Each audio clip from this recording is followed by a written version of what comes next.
Hi, everyone. Since this is Thanksgiving week, I won't be holding office hours. In lieu of those, I thought I would record a video showing how to work on some of the more challenging problems on this week's homework assignment, including number 6. I'll skip over number 7, which is very similar to this, but if you watch closely to how I do number 6, you should be able to tackle 7 on your own. So we're given a function, x times the natural log of x, and we are asked to first compute some Taylor approximations. What that means is you want the nth degree Taylor polynomial, and then you want to plug in 2 to whatever that polynomial is. And we're computing that about the center x equals 1, or a equals 1, if you want to call it that. So the first thing we need are the first few Taylor polynomials evaluated at 2. And then we're going to want to apply something called the Lagrange remainder formula. That's sort of the tricky part if you haven't seen this before. And it's not explained super well in the book, so that's why I'm going over it. You might also see this thing called, I think, like the Taylor theorem or the Taylor error estimate or something along those lines. But regardless, let's see how that works. Just erase this. Keep in mind, your numbers may vary on web work. But for us, okay, if we want the nth degree Taylor polynomials, we just have to recall that a Taylor polynomial is basically exactly the same as a Taylor series, except you stop at the nth term.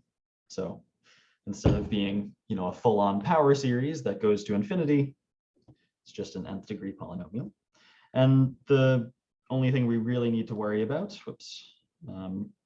are these kth derivatives evaluated at your point A. Okay, so how do we do that? Well, we keep in mind that f of x is x log x, and compute the first few derivatives. So f prime, double prime, and triple prime should be all we need because we just want to go up to the third Taylor polynomial. And so, okay, I just do product rule here. I'll get front times back is x, or front times the derivative of the back is x times 1 over x, that's 1, plus back d front, that's log x. Derivative of that should be 0 plus 1 over x. Derivative of that should be negative 1 over x squared. And so this gives us f of a, right? We want to actually plug in our value here. So a is going to be, in my case, 1. So f of 1 is 1 times log of 1, which is, okay, log of 1 is 0. F prime of 1 is 1 plus log 1. Again, log 1 is 0, so that's 1. F double prime is 1 over 1. F triple prime evaluated at 1 is negative 1 over 1 squared, so that's negative 1. And that's almost everything we need. I'll compute one more thing, and we'll see why we need it in a second. We'll do the fourth derivative. So next derivative would be, what, 2 over x cubed, if you do chain rule or quotient rule or whatever, and then evaluating that at the point 1 gives me 2 over 1 cubed, so 2. Okay, the important thing is going to be that this is a positive number, and we'll see why in a second. That'll be for the Lagrange error estimate part of this problem. But for the first part, we just need these first 3 Taylor polynomials. So using this, I can say, well, T1, I could start with T0 of x, but for some reason, web work starts with T1. Should be, okay, I'm plugging in n equals 1, so my indices go from 0 to 1, so there are 2 terms in my summation. The first term is this derivative. So the 0th derivative is sort of just the function itself. So I get 0. That's fine. I guess that's why they start at the first Taylor polynomial instead, because that doesn't affect us in any way. So we just ignore that term. The next term, when k equals 1, that'll be the first derivative evaluated at our point. So that's 1 over 1 factorial times x minus a to the 1. So let's write that down. We get 1 over 1 factorial times x minus, remember a is 1 for me, to the 1. So I mean, this is just x minus 1. T2 of x is going to be, I mean, you can kind of shortcut it. You can say it's all the previous terms. So T1 of x plus the next term being when k is 2, right? So if k is 2, that means I'm looking at my second derivative and then doing a second power here and 2 factorial in the bottom. So let's see, second derivative is 1. So this gives me 1 over 2 factorial times x minus our point to the second power.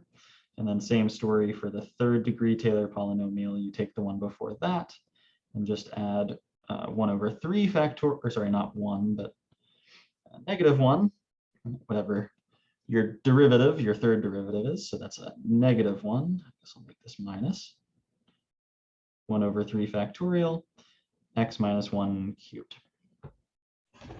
Okay, and the only difference between what I've written here and what this is looking for is they want the approximation at the value 2. Again, that will change depending on your problem. So really what this means is T1 of 2, T2 of 2, T3 of 2, let's evaluate those. So just plug in 2 for x, that's 2 minus 1, which is 1. This is 1 over 2 times 2 minus 1 squared, which is just a half. Sorry, I forgot to add my previous Taylor polynomial. So let's scoot this over and add that on. So I'll say T1 of 2 plus that is, the previous one was a 1, so plus a half, so that's 1.5. And then T3 of 2 is the previous one plus, or I guess minus that term. So minus 3 factorial is 6. 2 minus 1 cubed is 1 cubed. So this is the previous term, 1.5 minus a sixth, which I guess is like 1 point, that's fun. I guess 1.333 repeating. Cool. I think WebWork might, this is actually a very important point. WebWork says you have to include a certain number of decimals in your answer. So if your answer gets rejected, either try more precision or less precision, depending. But I think these answers work fine. So 1, 1.5, and 1.33. Those are my answers here. WebWork will accept those. Next part, we want to address these two things. So this is the tricky part, if you haven't seen it before. The first thing we can do is say, well, T3, the Taylor polynomial, the third degree Taylor polynomial, is either an under or an overestimate of the true value. Right? Since we didn't take our sum to infinity, we didn't get the exact right answer for what f of 2 is, but hopefully we got close. And we can tell whether it's an over or underestimate from this last piece. Just think to yourself, since I kind of get an alternating series beyond this point, in the sense that this derivative was negative, this one's positive. If I take a fifth derivative, it'd be negative and then positive. So it would be an alternating series. You can sort of think of the alternating series test, which said, really what matters is the next term in your sequence. Right? So the next term is the fourth term in our Taylor polynomial. That turns out to be positive for whatever value of x I plug in, including the value of x that the question is talking about. And that means if I added another term to this Taylor series, right, if I looked at what T4 was, it would be, I don't know, 1.333 plus something positive. And so 1.333 is actually an underestimate of the true Taylor series. Right? Since you're adding something positive, and then T5 will be subtracting something because you'll get a negative term, but it'll be even smaller. It means really all that matters is that the fourth derivative is positive, and so this is an underestimate. If the fourth derivative was negative, T3 would have been an overestimate. Okay, there we go. And then final part, actually compute what the error might be. Like at its largest, what could the error be? Okay, so for this, we have to know some things. You have to know the Lagrange remainder formula, which says the following. So let me maybe write it down here. Lagrange remainder formula. Okay, the Lagrange remainder formula says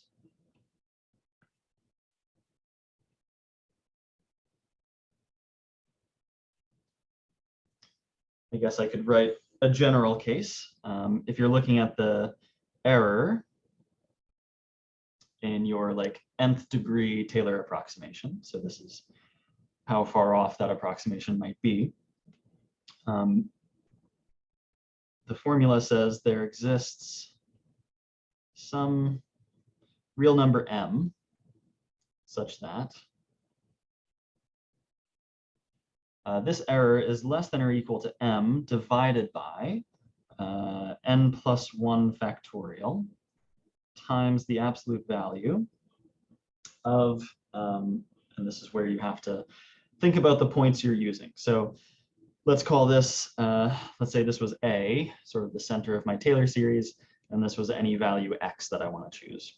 So it's a little confusing because I'm like swapping letters around. But regardless, this will be x minus A to the n plus first power.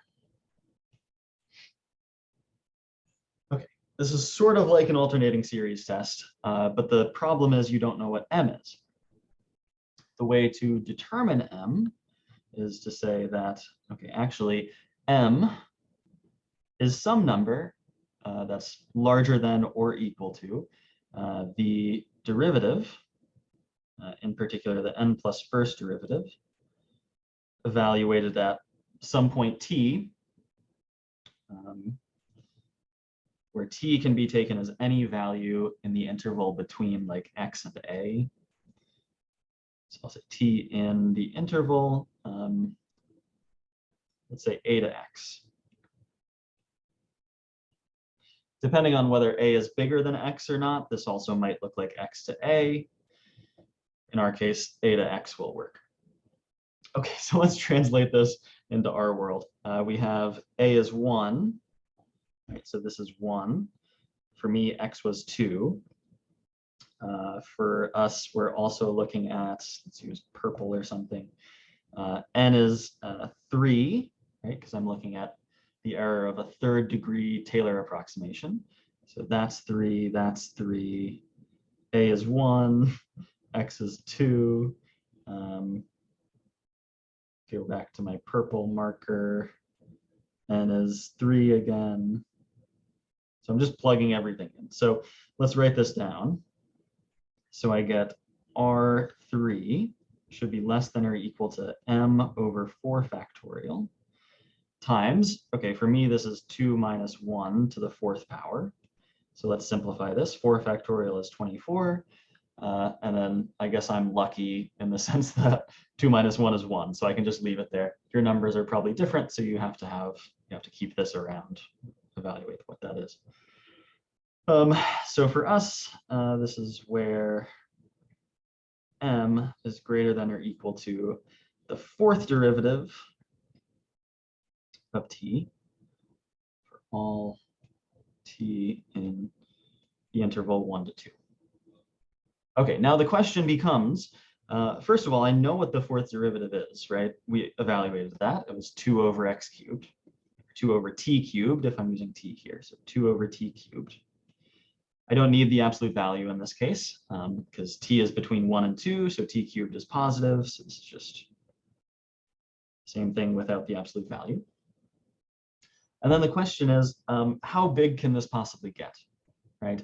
I want to say that m is bigger than, this. for all values of t. So what's the like worst possible t I could think of? Well, you think of a graph of this function, right? So let's say 1's here, 2 is here. 2 over t cubed looks something like, I don't know, something like this. You can ignore it on the left-hand region. Really, we just care about it in this region. And it turns out, I mean, you can find this a number of other ways besides just graphing it, that it's decreasing between 1 and 2. What that means is the largest it can possibly get is when t equals 1, and then past there it gets smaller and smaller. So what you can say is t cubed, I'll just write this as, well, let's do it like this. This has max value at t equals 1, i.e., okay, the fourth derivative at 1 is 2 over 1 cubed, so 2. So I need to take m larger than 2 or equal to 2. So, okay, we say that, let's come back here. So looking at m over 24, if I know m is at least as big as 2, then I can say this. So you can basically just say, I mean, this is, let me double check web work. Yeah, you can basically just say, okay, choose m equals 2. So it's 24, so I get 1 over 12, which I typed in as 0.083, and that should work. Okay, so a lot of weird stuff going on. Your numbers may vary, but the important thing is to look at your fourth derivative, or the absolute value of your fourth derivative. Ask whether that's increasing or decreasing. Choose the value of t that sort of maximizes it, and set m equal to that. That should give you your answer. And then you can do something similar for the seventh problem. Cool. So that was one of the harder ones. Let's try one of the kind of easier ones. It's got a little bit of a trick to it. I think the professor showed how to compute a Taylor series for cosine x in the lectures, but nonetheless, let's try it. So we want to compute it centered at a point other than 0, so it's a little bit trickier, but it'll work out much the same. Remember, when you want to compute a Taylor series, you're looking at your general Taylor series formula that says you take the nth derivative evaluated at your point. Again, sometimes it's called x, sometimes it's called a. I'll represent it as a. Divided by n factorial times x minus that point to the nth power. And so we need to look at our nth derivatives. So, okay, f prime, f double prime. Hopefully we know that my derivatives will be alternating, right? They'll kind of cycle. So derivative of cosine is negative sine, derivative of negative sine is negative cosine, derivative then becomes sine, and then I get back to cosine, right? So that's the same as that, and then you just kind of cycle through. So I'll just say dot, dot, dot, the pattern continues. As always, we want to evaluate this thing at a certain point. So for us, that's 3 pi over 2. So I need to look at these. But luckily, 3 pi over 2 is a very nice value to plug into sine and cosine. In particular, cosine of 3 pi over 2 is 0. Sine, or negative sine, is, I guess, let's see, sine of 3 pi over 2 should be negative 1, so that gives me positive 1. And then I get negative cosine bounces back to 0, sine negative 1, 0, dot, dot, dot. So you get something like an alternating series, except you have zeros inserted between the ones and the negative ones.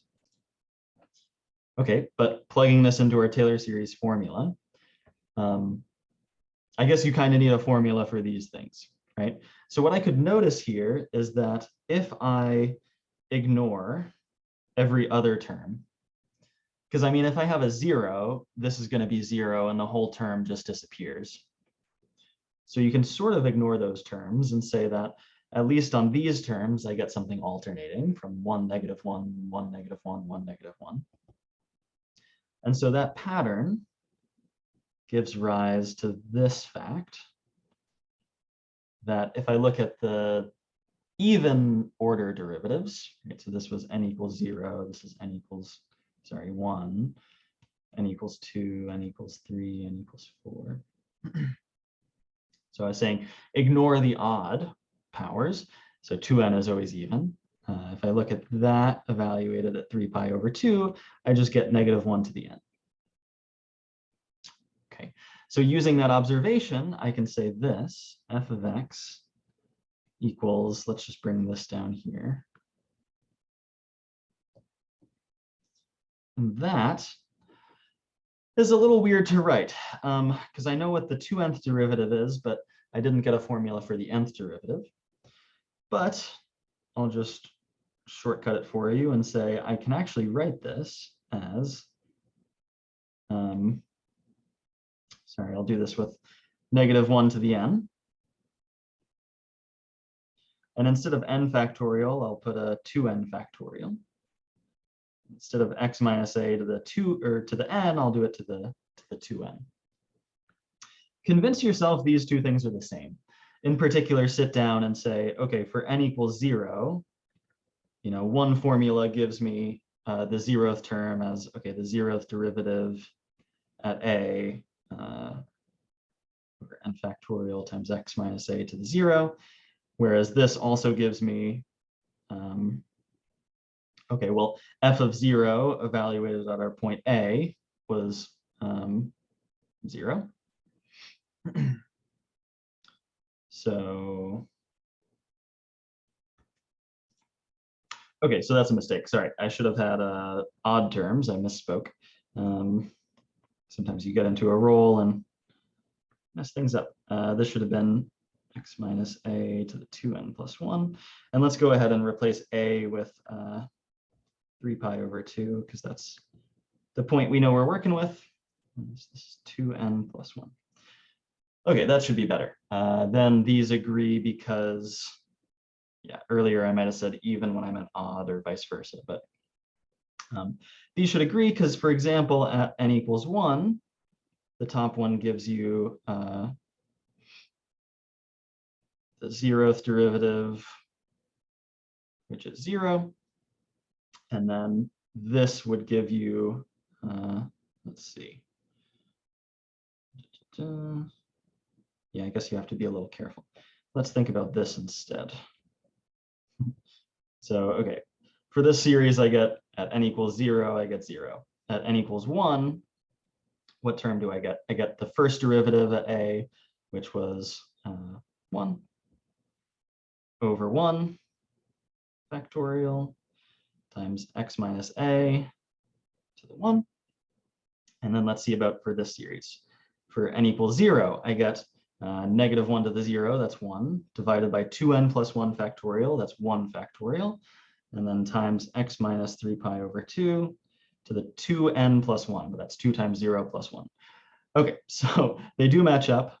It's just that the first term of the top series is the same as the 0th term of the next series.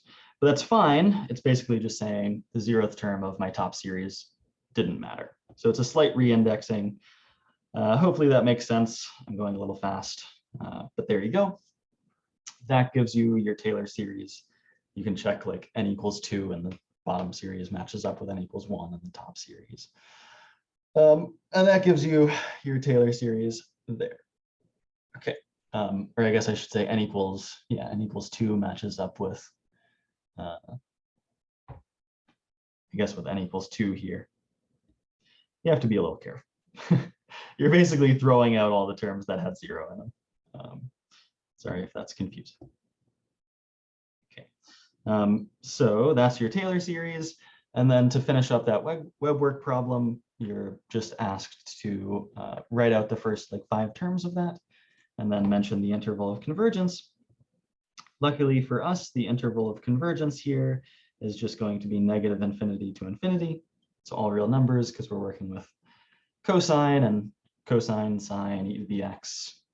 Those all have nice intervals of convergence. All right, next problem. So number 10, this one is particularly tricky. So we have to know some things. They mention you want to use the binomial series to find the first few terms of this function f of x.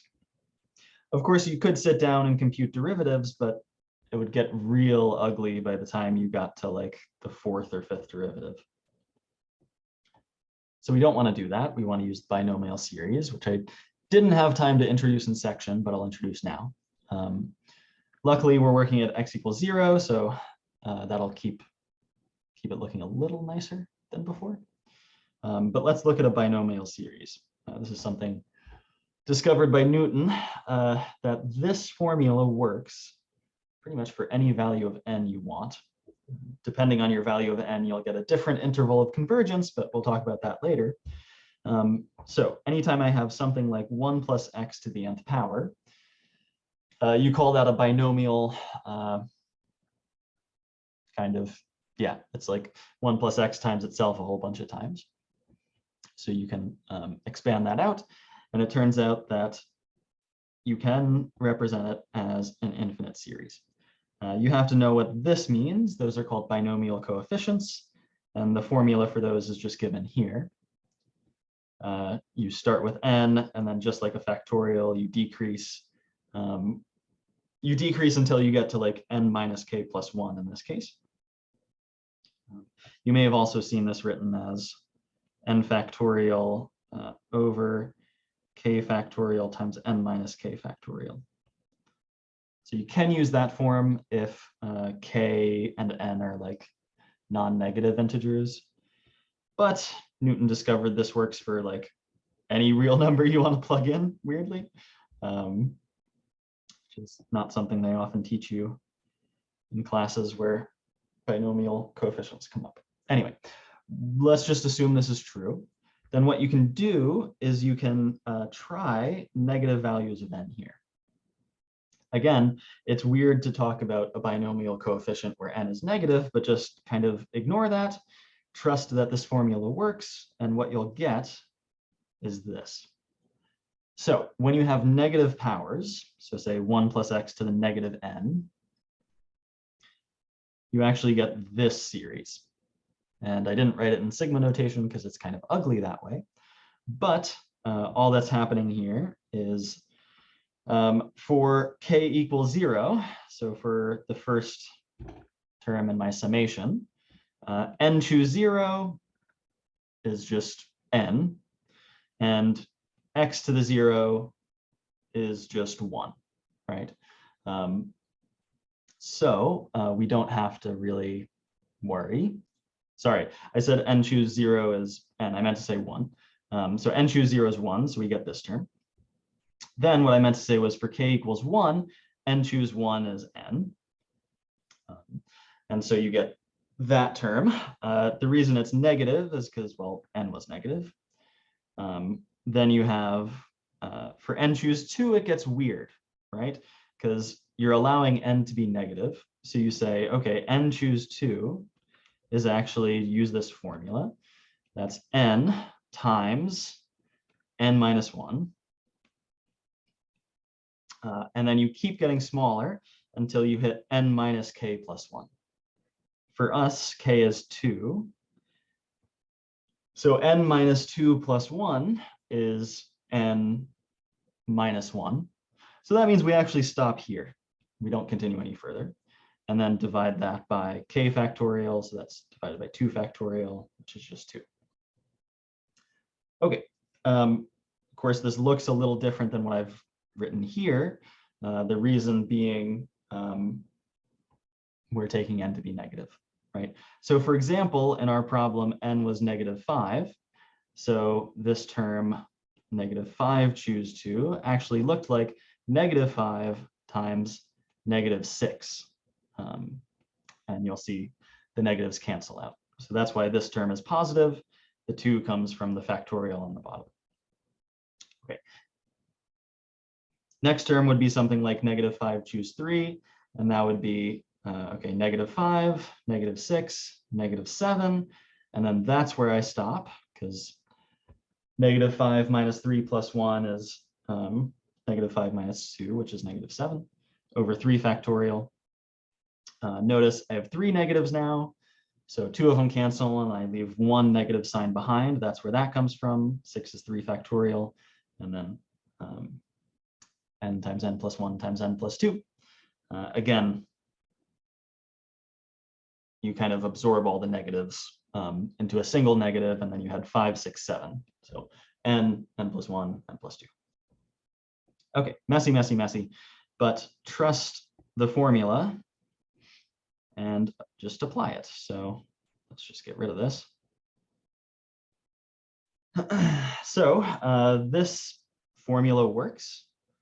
The problem just asks for like the first 5 terms, and I've written out 1, 2, 3, 4, 5 here. So you should just be able to get away with plugging in your value of n. The only other thing you need to do, so let's go back up to the problem statement, is note that, okay, so note that, right, this is represented as 5 plus x to the -5. That's why I'm talking about negative powers on a binomial series. But the binomial series only works when it's 1 plus something, not 5 plus something. So just like we did for power series, you can modify this thing and say, well, what if I factor out a 5? So I'm looking at 1 plus x over 5 to the -5th power. Convince yourself that is identical to what we started with. And then, okay, rules of exponents, I can pull this or kind of split this apart like so. And then this is 1 over 5 to the 5th times what I should be able to write as a binomial series, in the sense that, okay, I'll keep this term out here. That's 1 over 5 to the 5. And this looks like a binomial series now.